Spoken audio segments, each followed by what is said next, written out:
Is there anything that we can take that doesn't need a quorum? We have 5. We can proceed, but we can't approve the meeting minutes or take any votes. So we can do the closed session item? Sure, yeah. I think we can move into closed session. Okay, great. Well, then let's do that. So we'll, whenever we get a quorum, then we'll do the meeting minutes. Okay, so do I need to read the closed session language? Yes, okay. The board, so we're on item number 3. The board may convene in closed session pursuant to Wisconsin statute 19.851E to deliberate the purchasing of public properties, the investing of public funds, or conducting other specified public business whenever competitive or bargaining reasons require a closed session. I don't need to ask. Should move into closed Okay, session. but I don't need a quorum to do. Oh, okay, can I get the motion to move? Thank you, Mr. Crosby. Thank you.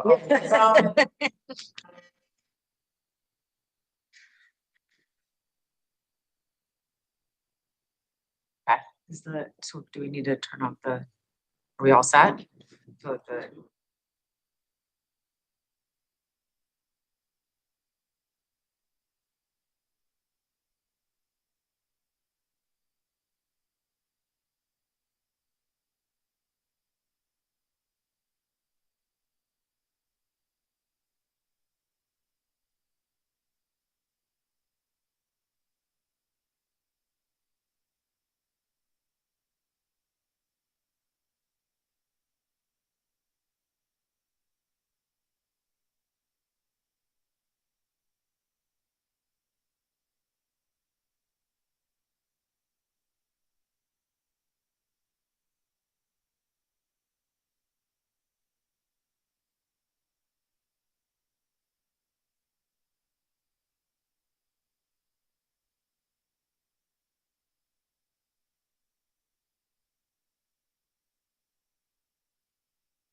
Matthew Avila from Hunden Partners. There are some slides in your packet as well that he will be reviewing on his screen, just to give us some examples of other financing structures that have been used at other similar projects around the country. Welcome. Hey everyone, how's it going? Can you all hear me all right? No, Let's see, maybe we're gonna get you turned up a little bit. Okay. Go ahead and say something. Can you hear me now? Yeah. So quiet. I'll try one more time. Can you hear me? Yeah, it's getting better.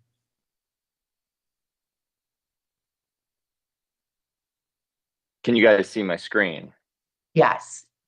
Okay.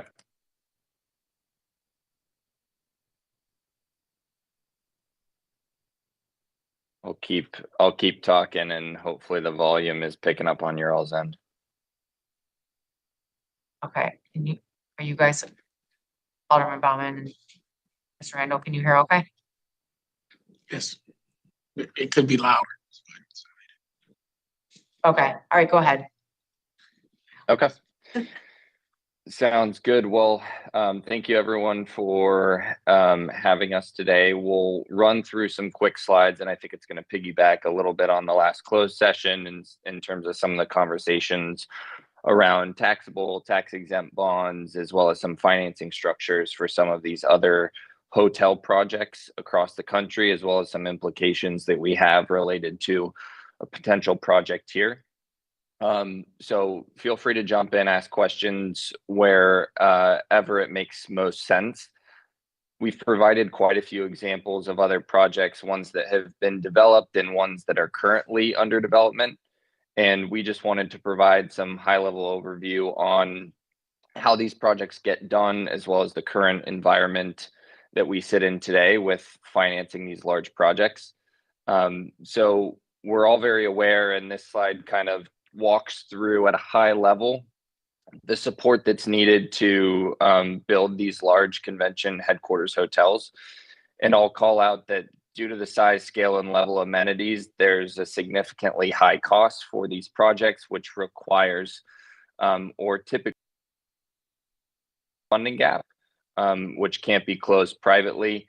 So there's typically two approaches to these projects, either a public-private partnership, which will show some examples such as in Cincinnati, what's going on there currently, as well as the full tax-exempt, either municipally owned, authority owned, or a dedicated nonprofit entity as the owner of the hotel, with tax-exempt bonds being issued. We'll use Savannah and Indianapolis as two examples of that delivery method. And we'll go into some of the ways in which those two projects were financed, as well as some others. Under that model, the public entity would own the asset, public entity, special purpose authority, or that nonprofit. And there would be contracts with private sector developers, contractors, as well as management companies to deliver and manage the facility. Before I get into some of this detail, I'll tell you, and I think this explains well the last conversation as well, is each market situation, funding model, and delivery mechanism is unique. So you'll see quite a bit of difference in terms of how these were delivered, the mechanisms deployed, as well as the involvement of different local, countywide, as well as state entities for each of these projects. So to go through the two delivery mechanisms, we'll start with the public-private partnership approach. The private developer would be responsible for bringing private equity and debt to the table, with the remaining coming from public incentives, typically in the form of tax revenues, either site-specific or from a district area, whether that be TIF, TERS, other improvement districts, tax credit, grant, and other programs, or other potential sources. You'll find that in many of these deals, they've gotten really creative. I have pictured to the right the Omni Oklahoma City deal, which was $85 million from the public sector and $156 million of private equity and debt. That 85 million came from 7 different sources. We'll walk through some examples, and I believe we provide that one in this deck as well. They pulled from, excess lease payback revenues from the Bass Pro Shop and other different types of projects to help fund this project, which has been very successful for Oklahoma City. One thing that I'll note with this approach is typically it's lower risk for the municipality, however, there's limited direct financial returns from the level of incentive contribution. So we'll talk a little bit more about what that means, the impact that the local municipality or those involved in the incentive package from a public level. The returns are typically from the improvement to the convention center and the improvement to the local surrounding area in terms of new spending, jobs, and economic impact. And then finally, to go through the second approach, this is the publicly owned hotel model, or through a special purpose authority or a dedicated nonprofit. We don't go into too much detail in this presentation on the nonprofit delivery model. That is something that we're happy to provide more detail on. There's a little bit more friction with that approach, but there are entities out there such as Provident and others that basically serve the purpose of the municipality or an entity that are a not-for-profit 501c3 that serves as the owner of the hotel, and after a certain time period, the ownership reverts back to the municipality, but they are the issuer of the bonds. We're happy to go into that, but there's quite a bit of nuance and detail related to that approach. What I will call out before we go into a few of the examples I'd like to walk through today is that this approach has become increasingly more common because projects have become way more costly, as well as the current interest rate environment is driving projects to have significant feasibility gaps and lean more towards this approach. The developer is generally in this situation engaged as a fee developer, so they are not providing or bringing equity to the table. The public owner is bearing the brunt of the capital investment that is coming to the table in the form of revenue bonds and other creative tools that make up a bulk of the capital stack, which we'll show here in a sec. I will call out as well on this slide that there can be larger pushback from local hotels from this if the public entity is directly competing with private businesses. So that is something where significant education to the local hoteliers and groups typically needs to happen to get these hotels across the finish line for this delivery model. And then the final point I want to hit on is there is higher risk to the owning entity. It depends on the structure. We'll talk a little bit about Savannah and Indianapolis and the two different structures there and how there potentially can be risk, but also significant favorable upside. Obviously, as the owning entity, once those bonds are repaid, the cash flows go back to that entity. So there's plenty of examples out there. I'll call out the Hilton Americas in Houston, where bonds have been repaid, the hotel's performing very well, and that is a cash cow for the entity that is the owner there, as well as the owning entity of the convention center. So just one example to call out, but they can result in direct returns to whoever that owning entity is of the hotel asset. So I'll cover 3 examples of hotels under development today, and then I'm going to jump forward to some conclusions. I've provided several other examples in this presentation, but I want to just hit on 3 today that are currently active and under development. The first is the Hilton Signia in Savannah. This is a tax-exempt project from the Georgia Convention Center Authority that is expected to be completed in May of 28. It's 444 rooms with a total development cost of $309 million. The financing stack is made up of 3 tiers of bonds. You'll see we've listed those here. The first 2 tiers are backed by hotel operating revenues. And then the third tier is also backed by hotel operating revenues, but there is a pledge of the city hotel motel tax as a backstop for those third tier of bonds. And then finally, the authority is bringing $7 million of equity to the table. Hilton is offering a letter of credit of $10 million, and there's also $10 million of key money. What key money is Hilton provides some upfront capital. The brands typically do this when they are competing for having their flag on the building. So there's potentially key money that can be available for these projects from the brand specifically. They would obviously be the manager of the asset and have the high brand standard that they bring to the table, as well as their sales engine of bringing events that fill in the meeting space of that hotel as well. For Savannah, I also want to hit on that the convention center recently completed a $276 million expansion, which was completed in February of 25, which nearly doubled their exhibit space. And this project is well underway today.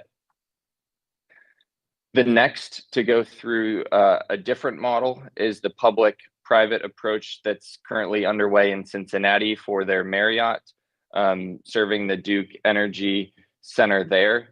The owner here is Portman Holdings. It's expected to be completed in 2028. The project will be 700 rooms. The total development cost is $536 million. And this is a true partnership across many different entities, as you can see here, with the city, the county, and the state participating. So the sources of funds include private equity and debt from Portman, and then a number of different sources of equity and debt from the local municipality, the county, and the state. You can see with 50 million from the city, 100 million from the Port of Greater Cincinnati Development Authority. They received a $49 million state grant, 37 million of transformational mixed-use development tax credits, which resulted in 35 million of equity. And then Hamilton County TOT tax provided a backstop to some of the debt, and then 10 million in district tax increment financing as well to round out the capital stack there. This is a project that is currently still underway, so you can see we've provided approximates there. It's still very much in progress in Cincinnati. How did the money from the city come in?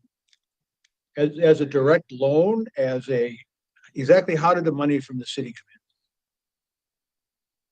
We can provide more detail on that. I don't have that at my fingertips in terms of how the city directly contributed, but we can get that information to you.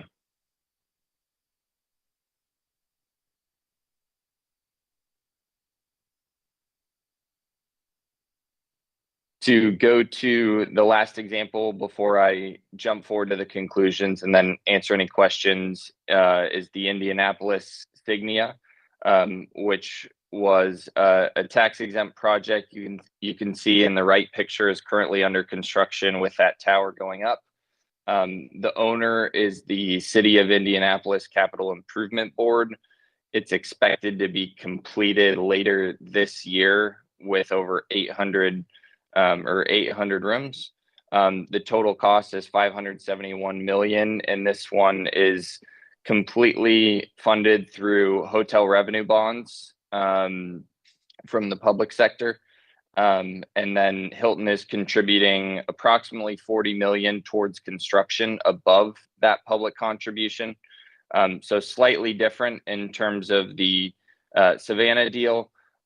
but similar in terms of the brand actually contributing money upfront to provide some funds towards construction. And this also coincided with the expansion of the convention center, as well with some needed ballroom and meeting room space that bridge the convention center over a road and under this hotel project that is expected to be completed soon. So those are examples that are currently underway. I won't go through the others for time's sake, because I know I only have 30 minutes and I've gone through 20 minutes and I want to save time for questions. But in these remaining slides, I've provided other examples such as Oklahoma City, Kansas City, Portland, Louisville, to just provide some other examples of how these have been done at a high level, and the breakdown of public investment as well as private investment for some of these projects, as well as the Hilton in Cleveland. And then I wanted to spend a quick minute on just some conclusions before I open it up. Private financing alone has become increasingly more difficult in the current environment for full service convention hotels. You can see several of the recent projects are tax exempt public ownership models. I will say many of the projects that are trying to get off the ground today are under this model. Cincinnati is one exception. It's not to say that a public-private project could not happen here, but it is becoming more challenging. The other point I want to hit on is no two financing structures are identical. You can see from these examples that they take a lot. These deals are hard, and there are many sources that get pulled from to get these projects done. In terms of development costs, some of this data is, I'll say, outdated. You can't really apply the costs from even Indianapolis or Savannah directly to this project. But what we're seeing today is costs ranging from $500,000 to $700,000 per room, with variations driven by market insight conditions, labor costs, hotel sizing, parking needs, brand requirements, and other factors that are contributing to high costs for these projects. And then the final point I want to hit on today is the tax exempt model offers meaningful upside. However, there is some risk, and really it's very important to know that the owning entity, whoever that may be, understanding the who is backstopping those revenues is a critical consideration to make in the financing plan. You'll find deals that have been done where there is significant risk if the hotel does not perform to the level that it should. And that has put a strain on some municipalities or authorities that didn't enter into strong deals where that risk was shielded. So just some considerations. I'll stop there and open it up for comments, questions, or areas you all want me to go back to. Ready?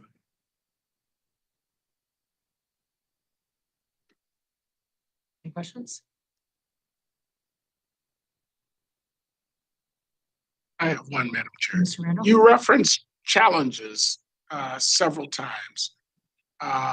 Is it because of a disposition towards communities to not want to be burdened with additional taxes, or is it because of risk, or all of the above?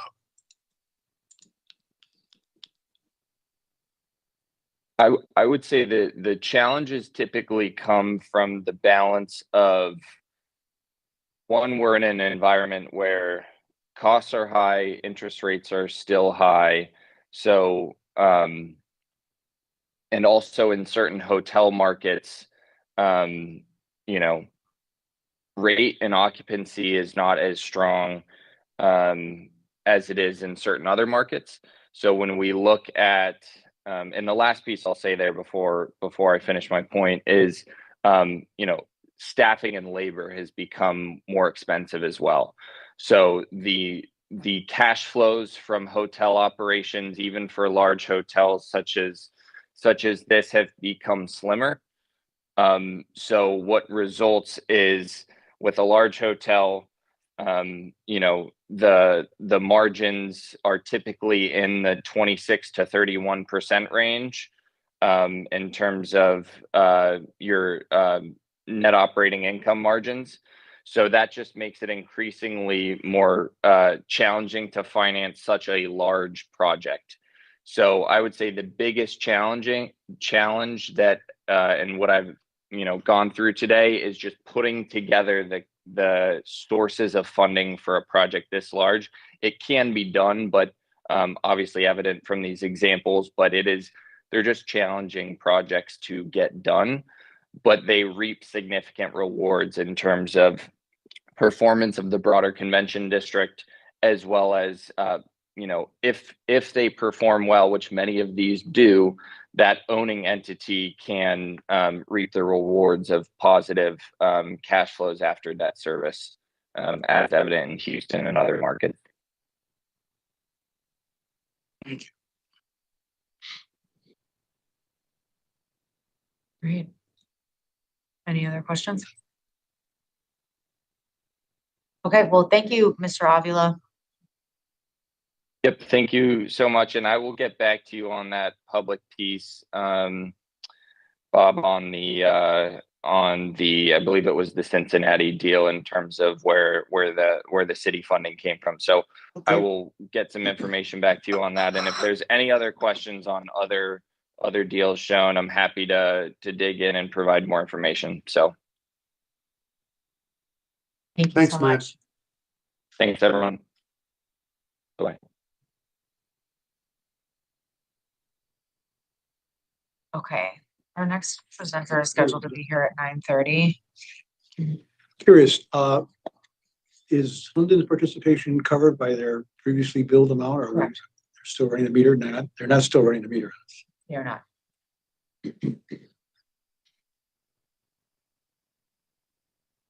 I'm just gonna run to the bathroom real quick, so if we can just take a brief break. Who's next? It's, I'll read you his bio, but it's this, gentleman that Mayor McBride suggested. Oh, okay. And I can see that. Good to see you too, Mr. Crosby. Now we're ahead of schedule. for once, I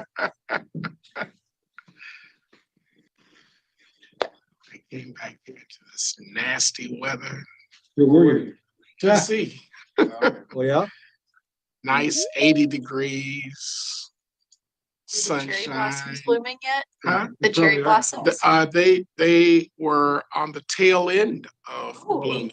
So I caught them in some of their glory, but they were starting to fade, and they've got rain that is in the northeast that's coming through. So whatever's left when it hits DC is going to wipe out. But it was just very, very nice out there. There was nobody around, which was also nice. Really? Yeah, Congress out of session? they were out of session for spring break, and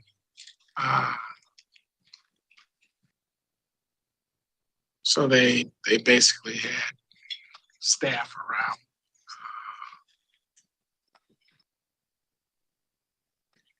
But the tour groups, the school groups, were all out in full force. So Spring break, I guess, for them too. yeah, Spring break for them too. came back on the plane, and there was this volleyball team from George Mason. And the pilot said the temperature will be 32 degrees in Milwaukee. They were coming to Milwaukee? They were coming to Why? Milwaukee. For what purpose? Volleyball. Tournament of Yeah. some kind? Uh-huh. Probably here, Yeah. It was, because that's a big user. oh, yeah. all right, we all set? You bet. Okay, so our final presenter today is Hans Detlefsen. I thought Mayor McBride, this was one of the suggestions that he had, made for someone who could speak to our committee. I thought it would be helpful for him to be here as he's relatively knowledgeable in this area of financing.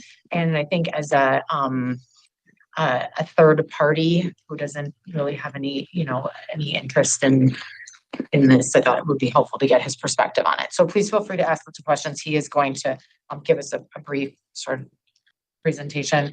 And then we'll, return or we'll send out a sort of a summary and we'll be able to answer any other questions. Okay, so Hans Detlefsen founded Hotel Appraisers and Advisors to help clients analyze and develop hotels and related properties. With over 2 decades of professional experience, Hans has led some of the largest hotel consulting assignments in the nation, including market studies for the U.S. Army's privatization of lodging facilities in 2008 to 2023. Mr. Detlefsen was also part of the leadership team that appraised all Hilton-owned properties included in the Blackstone Group's acquisition of Hilton Hotels in 2007. He has provided feasibility and advisory services for several of the largest convention hotels in the world, including the Hyatt Regency McCormick Place Chicago, Hilton Baltimore, Hilton Omaha, Hyatt Grand San Antonio, and Marriott's Gaylord National. Combining his background in public policy with an industry insider's hotel expertise, Hans has a passion for helping clients structure effective public-private partnership agreements that avoid common pitfalls. Mr. Detlefsen advises owners, developers, investors, and public sector stakeholders about hotels, conference centers, water parks, and related hospitality projects. His experience includes feasibility studies, asset management, expert testimony, appraisals, appraisal reviews, development assistance, economic impact studies, tax analysis, and public-private partnership advisory services. Hans has been a guest speaker and moderator for numerous industry organizations such as the Appraisal Institute, the Midwest Lodging Investors Summit, the North America Hotel Investment Conference, the Hotel Investment Networking Conference, and the Public-Private Partnership Conference. Mr. Detlefsen's research is frequently cited in newspapers, journals, and trade publications. He is a certified general appraiser and has been designated as a member of the Appraisal Institute. Prior to his consulting career, Mr. Detlefsen served as special assistant to the Lieutenant Governor of Indiana. He gained consulting experience at Ernst & Young and Economics Research Associates. As managing director at HBS, Mr. Detlefsen was the managing partner and owner of HBS's Chicago office. Hans lives in Chicago's Hyde Park neighborhood with his wife and daughter. Welcome, Mr. Detlefsen. Thank you. Nice to be here, and it was nice meeting you over the phone, Liz. I think if I understand the purpose of this, the best use of our time would be maybe to have me give a little bit of an overview of how the sort of broad financing models for large convention hotels, and then to have some informal back and forth, ask questions, discuss ideas. Does that sound like how you'd like this to go? That'd be great. Okay, super. Yeah, so, these convention headquarters hotels are, there's a big difference between something that's justified for public policy reasons and something that's financially feasible in the private markets. And that's where almost all of these convention headquarters hotel projects live. They're not something that the private sector is just going to do with the cost of capital and the cost of construction. They don't pencil out, but there often are good reasons for investing or doubling down on the tourism and convention industry or district redevelopment, and that's where we tend to see these projects happening. How they get financed, there really are, the way I look at it is there are sort of 3 models, from a high level. There's public financing, which is either a public agency or a nonprofit corporation is set up to issue bonds for the development of the hotel. And then there is public ownership, or the nonprofit corporation that owns the facility. So the key advantage of that model is that there really are 2 big advantages. One is you're accessing the lowest cost of capital So 100% bond finance deal, at 5 or 6% versus a private sector deal that's going to need a 12%, blended cost of capital. You can get way more bang for your buck if that is an option, where that needle can be threaded. The second big advantage of the public financed scenario is that you own the upside. So if you believe in the project and you believe it's going to generate operating profits, even though those operating profits aren't large enough to satisfy private sector financing, they still can be collected and used to offset or to pay down the bond payments. And, you end up not only with owning the asset at the end of the day, but you also collect those profits and revenues that could be used, in some cities like, Chicago, they do that and they use those to help fund other tourism initiatives. So that's kind of one model, the public ownership, the public bond financing model. The second big model is private financing, but plus a big public sector subsidy. So you basically work in this scenario, the developers basically back into what cost they can afford based on projections for the hotel's annual profits. They turn that into a net present value based on what it costs them to borrow and what their equity investors require. And then they back into how much they can afford with the projected profit stream or income stream. And then the difference, how much the project's actually going to cost needs to be filled. That's the feasibility gap that needs to be filled with public subsidies, whether those are TIF or some other type of property tax abatement, grants, free land. There's all sorts of creative, ways to put the puzzle pieces together. But the basic story is you have to add up some combination of incentives that equals that feasibility gap amount. So the pros or the advantage of that scenario is, at least theoretically, you are offloading a lot of the risk to the private sector. I would say in some ways that's how that scenario typically gets sold. And it is true that the private sector is taking the risk, but on some level, you're actually taking a lot of the downside risk still, even though you don't own it. Because if things go really badly, there's all sorts of ways for that private sector owner to come back and to try to, say, things aren't working out, we're going to lose the flag if you don't help us renovate. I've seen dozens and dozens of strategies. So I don't want you to think that that's a clean way to completely stay out of the hotel business and that you're not going to have any risk once you solve this one problem of, filling the feasibility gap. But there is some offloading of responsibilities and risks to the private sector. I think the big drawback of that second scenario is that you're essentially forking over a huge subsidy and then you're getting none of the upside. So if there is upside. So, a lot of times the route depends on, sort of, what the political stomach is for, or the ability to do bond financing. And if that's just not there, then this sort of route of public subsidy plus private financing is usually kind of the next, model that can be possible. Then there's a third model that's kind of maybe a hybrid. And that basically is you have the private sector own and finance the profitable component of the hotel, which essentially is the rooms tower. And then they peel off all the loss leader square footage, if you will, and have the private sector pay for and own that. So just in maybe oversimplified terms, think of it as, you're building this hotel and you've got the rooms tower and the private sector builds, finances, and owns that.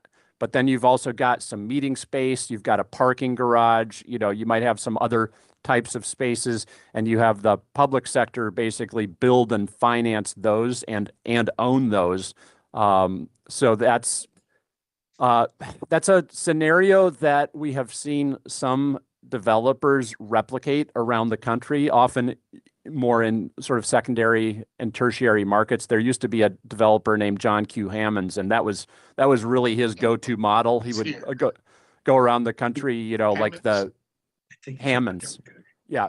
For example, the Embassy Suites in Norman, Oklahoma, where the University of Oklahoma is, that used that sort of a structure. So that's kind of how I view the landscape in terms of the three, really big, broad options. You can get real creative and detailed within each of those. And I think, one other point to mention is that regardless of which of these scenarios you go down, you're still probably going to have third-party branding and third-party management. So it's not like, if you were to go down the public ownership route, it's not like you would be managing the hotel. You still would brand it, as an Omni and have, Omni or a third party would be the management company, or you'd do a JW Marriott and you'd have, the franchise license with Marriott and you'd bring in,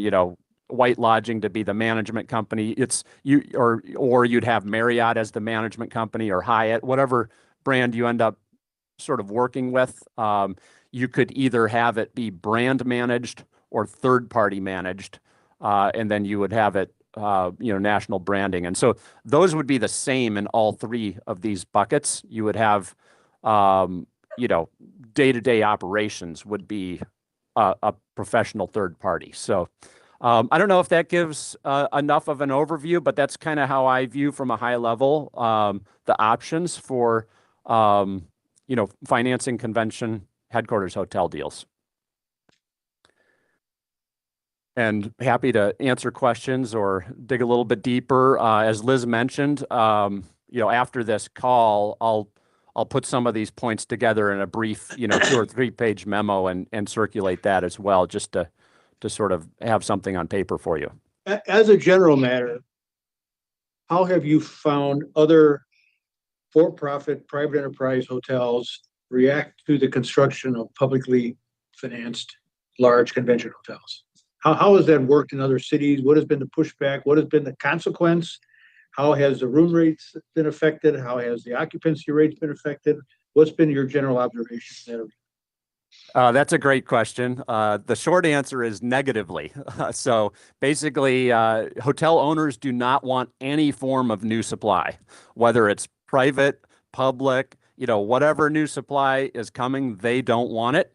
And whatever message can get traction to fight against it, they will articulate. So in these sorts of deals, we often see existing hotel owners in a community basically argue against these sorts of projects. Typical arguments will be, well, we're already not at 70% occupancy, so you're just adding new supply, and it's just going to hurt us. We're not even filling up the hotels we have. So that's usually one of the common arguments. A second common argument will be, it's unfair to me. I came into this community in good faith and invested. I took the real estate risk. Now you're going to invest public tax dollars in a competitor that's going to compete against me and hurt my investment returns. So that's a second line of argument that typically happens. And these are real arguments. I'm not going to beat around the bush. These are real, I think, worthwhile considerations and discussions to have. At the end of the day, the deals that get done somewhere, it usually is where you can make a credible argument that the development is not just solely pure new supply and competition with public financing. It is something that really represents a broader planned investment in growth in the overall tourism and convention industry, and that this is one of the tools that public sector stakeholders can have to try to grow and protect that industry and that investment. I mean, the argument is made that if you invest in a publicly financed large convention hotel, you will attract so much new business that all the other hotels will thereby benefit. Has that been borne out to be true in other cities? I would say, as I would say that may be a little bit over optimistic. I think just in isolation, if it is a project that represents a signal that we are continuing to invest in our downtown and our tourism industry and our convention center industry, and we're doubling down and we're in this for the long term, and we're doing these other things too that are part of this broader plan, then yes, those cities that have that context often tend to see a correlation with these investments and growth and improve, performance for everybody. But if you were just in isolation to add 600 rooms of supply and not really bring those other things along, then I would say no, the math really isn't going to support that. This rooms tower alone is not going to more than make up for the supply shock just in its isolated induced demand. And how have large convention hotels performed generally? I mean, are there examples of any that basically are not covering their operating costs from operating revenue, or do they generally always perform because of the low cost of capital, as you point out, the low interest rates that they're able to borrow money at? I mean, what's been the experience of these operations? So in general, I would say they have covered operating expenses. I think there are some cautionary tales. I think one that I worked on a couple decades ago, the Hilton Baltimore, is a good example. That project, although it did cover its operating expenses and it covered a portion of its bond payments, when we went into a recession and Baltimore kind of took it on the chin and hasn't really ever fully recovered, they had to basically find new tax streams to help fulfill their obligations on those bonds. So I don't want to pretend there are no cautionary tales in the industry, because there really are. And I think the lesson is you want to be prepared to handle the scenario where there is a sharp downturn and you can't control when that downturn is going to happen. So planning and preparation needs to include what's going to happen in those periods of time. I would say there are a lot of success stories too. I think, here in in Chicago, the Hyatt Regency was built originally, and then proceeds from that were really used to dump back into the tourism industry and help invest in Navy Pier, help expand McCormick Place Convention Center, and then eventually add to a second headquarters hotel, the JW Marriott, that got built. And those have all been, I think in a way you could say, done without taxpayer dollars. It's really, even though it's taxpayer risk because they're bond financed, they are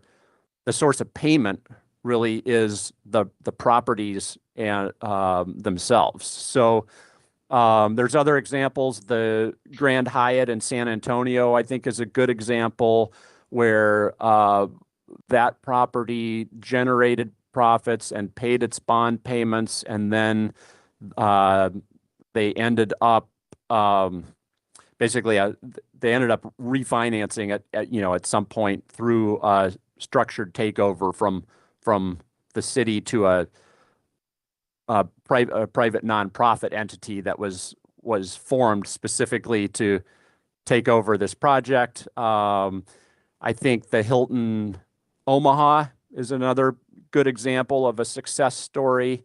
So I think there probably are more success stories than there are failures, but I think the failures are real and there are lessons to learn from those. Okay. Can I jump in here, please? First of all, thank you, Hans, Chairman for Baird. your great presentation. I have a couple of questions for you. The first is, in all your consulting and expert witnessing and all the rest of it, do you ever look at markets? For example, do you compare Indianapolis to Nashville or to Columbus or something like that? Yes, when we're doing convention headquarters feasibility studies, often there will be the definition of a competitive set. So for the hotel itself, on one level, that competitive set is local hotels, but also on a national level for the sort of convention activity, that competitive set is a national set. So that's when we would sort of get into looking at some of those comparisons, between Nashville, Indianapolis, Milwaukee, whoever your Convention and Visitors Bureau feels like you go up against most regularly to try to win citywide events. So the question for us in Milwaukee is, how do we compete? And I'm on the Visit Milwaukee board as well. And we understand that our weather is not our friend when it comes to attracting convention center business. We also, I've lived in New York and I've lived in Boston and other cities, and they have a much more favorable outward face to the world, I guess. It's interesting to go to the Freedom Trail. It's interesting to go to New York for plays and whatever. How do you, off the cuff, how do you see Milwaukee competing generally, but also do we have what it takes to build a convention center hotel and make that pay off? Now, you've talked about the upside and the downside, but how do you assess that for us? Yeah, well, that's a good question, and probably honestly not one I can answer, in this phone call. But, I think to try to answer it at a high level, I would say Milwaukee does have a lot of positive things going for it. The past few years, my daughter is a rower, and so we come up to Milwaukee for the Milwaukee River Challenge every year. And we've noticed improvements in the downtown area, continued investments. There's some, I can't remember the ward's name, but they're little Third ward. Third ward. There are districts that we meet, and new restaurants, coming up. I think there was a little outdoor food truck area next to like the Hotel Madrid or something like that. We're finding, that there are, yeah. So there are these, there appears to be some traction in investing in downtown Milwaukee.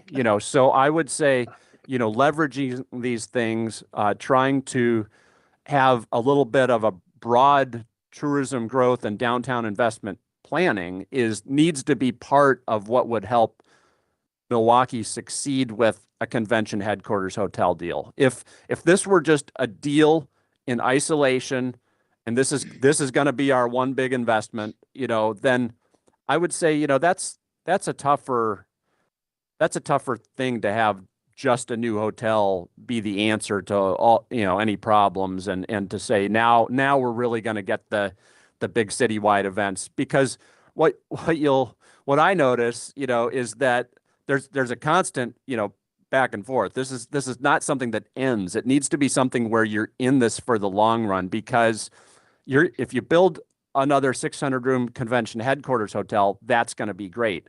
Then the next thing is going to be that hotel general manager is going to say, well, we need an expansion of the convention center.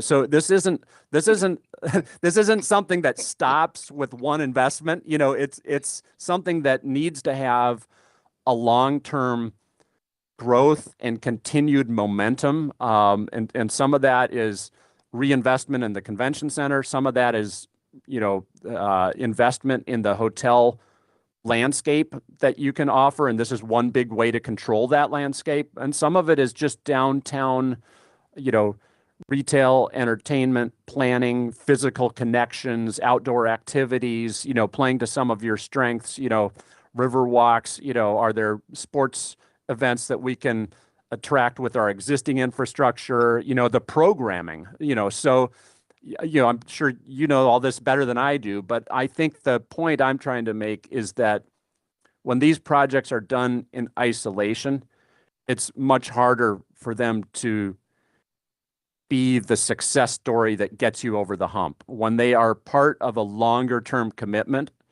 that realizes this is one of our steps and one of our tools, that's really where we see, better traction and momentum and sort of long-term growth.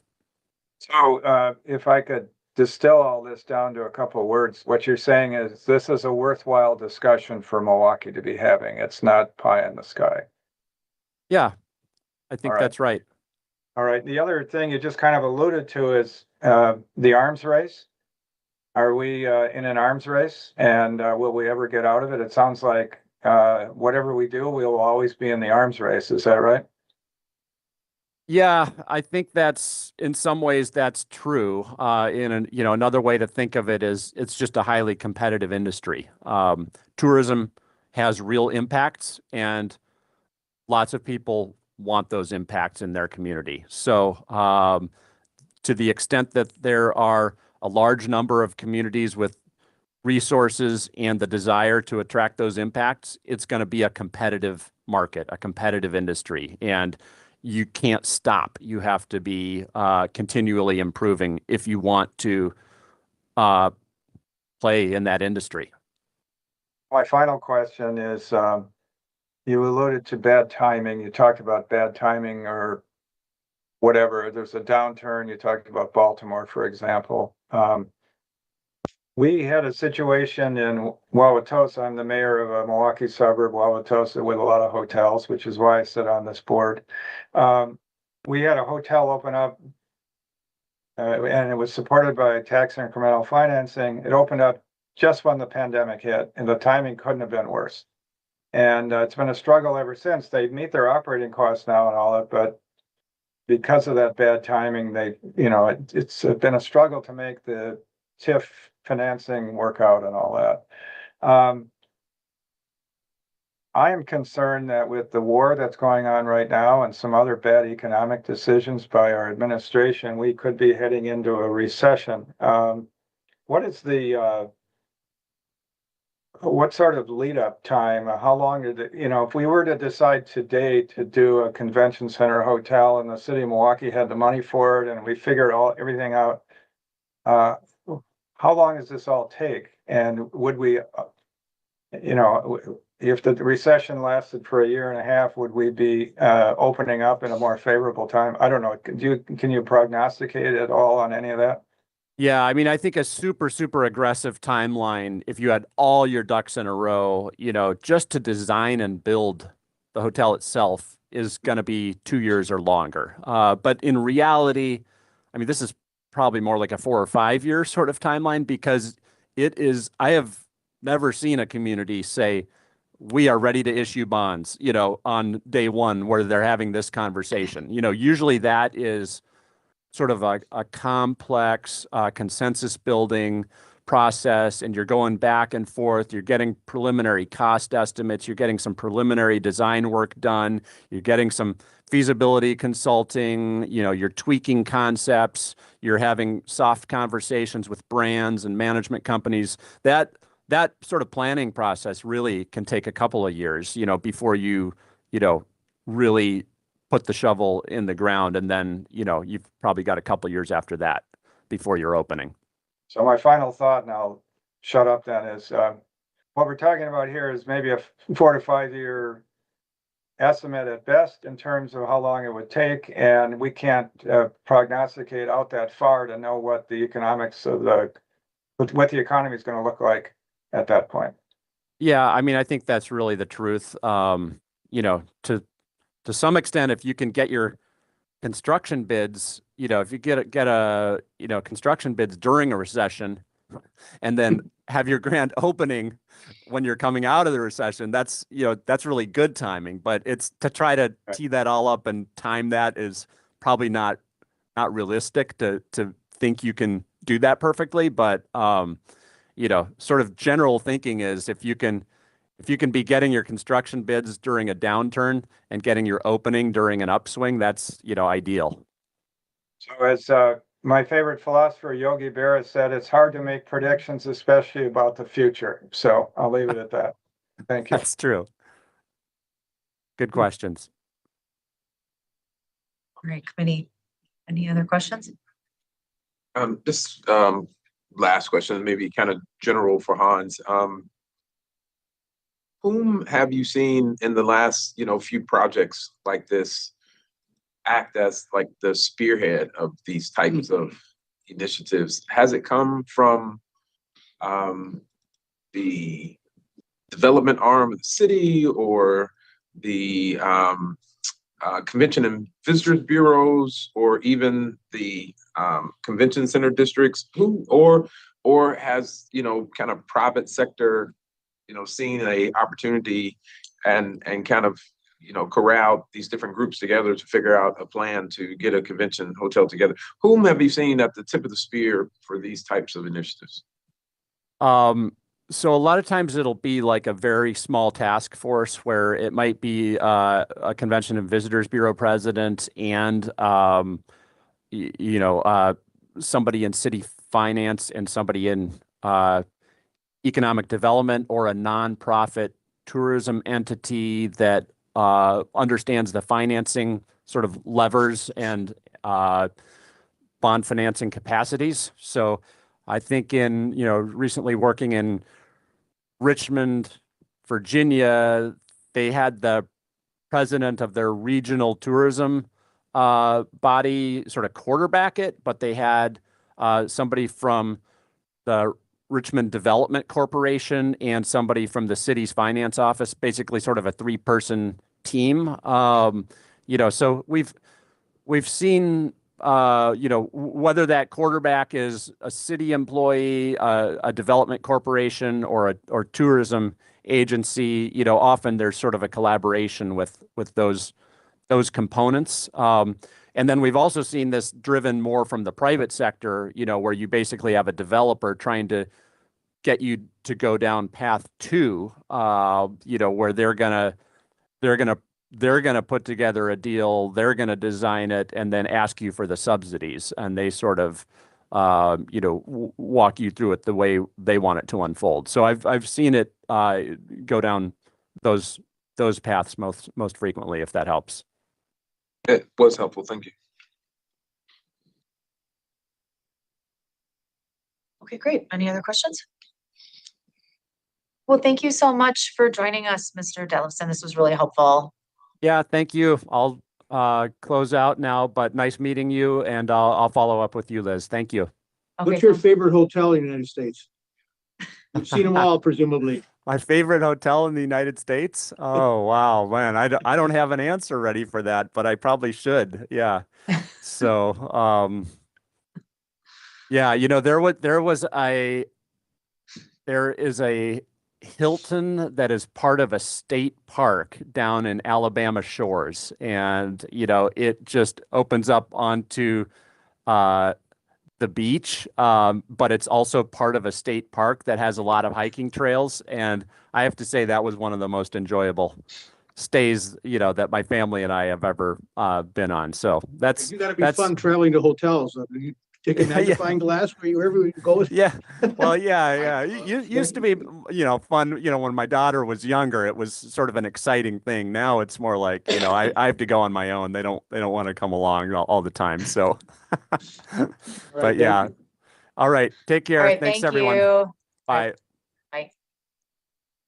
Okay. He knew what he was talking I about. was going to say he was actually very helpful.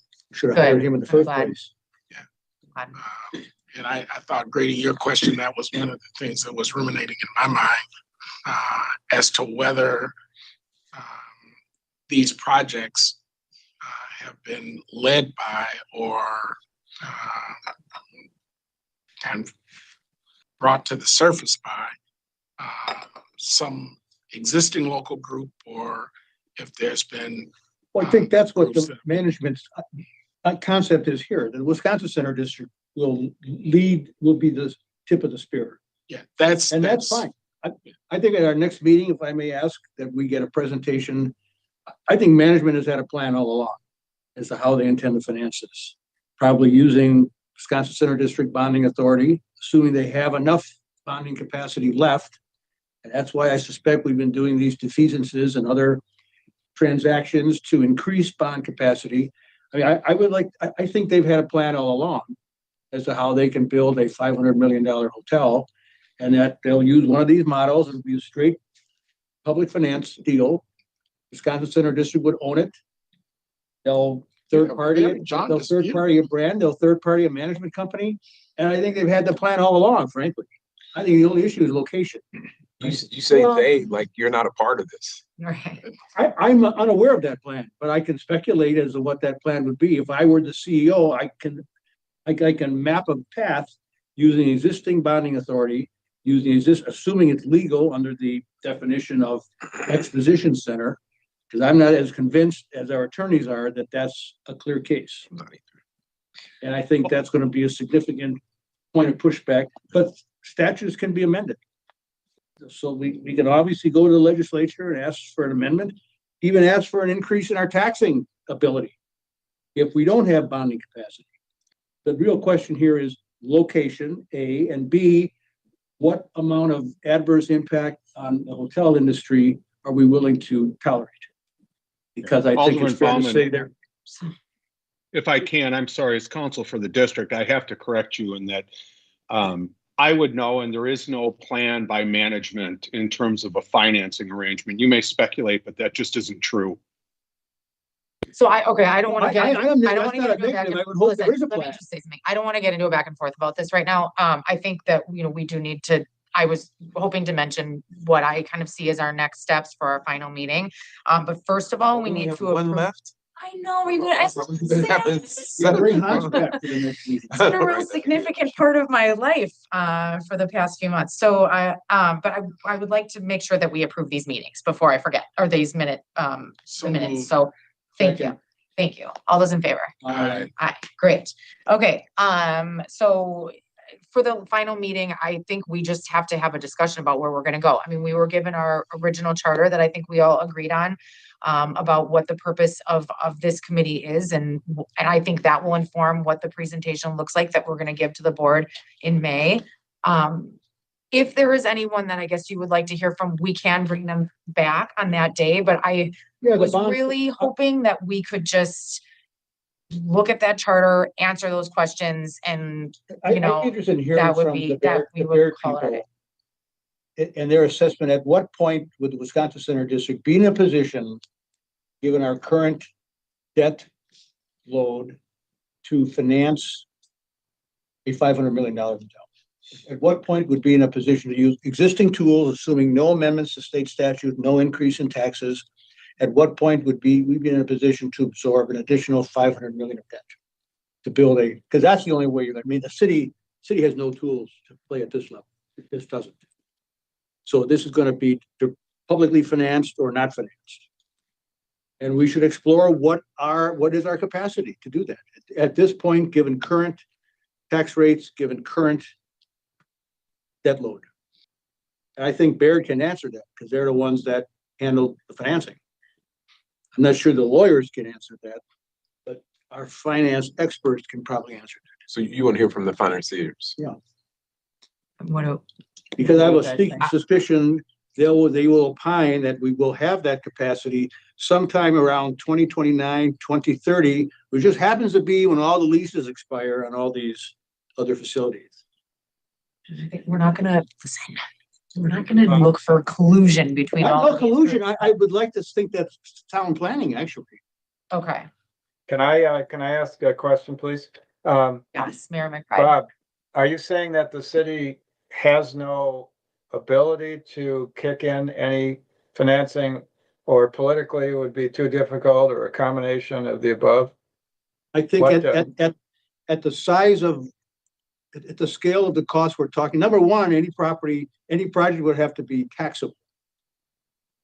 And I think that adds a huge layer of cost. Number two, I think, as was pointed out, the private financing part would be at cost of capital rates, which would make the project even more expensive than what we're talking about now.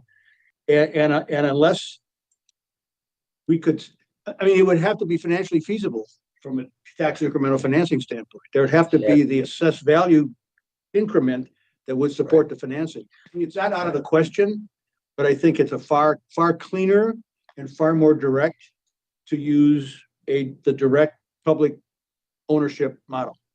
right, just so as everyone knows, we had this discussion in a different sense in Wauwatosa a week ago, but it was pointed out that in tax incremental financing districts, you cannot, the TIF funds cannot support an exempt use.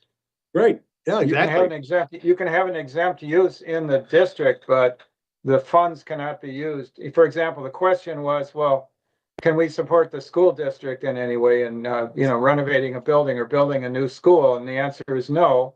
The whole point of tax incremental financing is to increase property value.